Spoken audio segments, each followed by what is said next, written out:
Media sosial dihebohkan oleh sebuah video gerobak di daerah Tuban berjalan sendiri saat malam hari tanpa pengemudi. Video penampakan gerobak yang berjalan sendiri tanpa adanya pengemudi bak berhantu itu bikin warga merinding. Peristiwa tersebut diketahui terjadi di Dusun Sambong Lombok, Desa atau Kecamatan Bangilan, Tuban.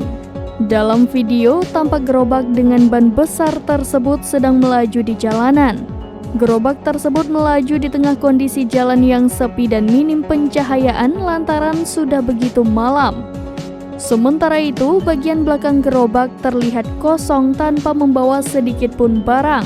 Saat didekati oleh pria yang merekam, gerobak tersebut ternyata tak terlihat dikemudikan oleh siapapun. Meski tak terlihat dikemudikan oleh seseorang, gerobak tersebut tampak berjalan dengan mulus sesuai badan jalan.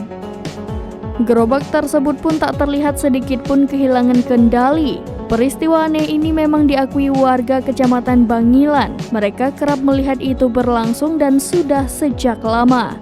Gerobak tersebut kerap berjalan sendiri terutama saat malam hari.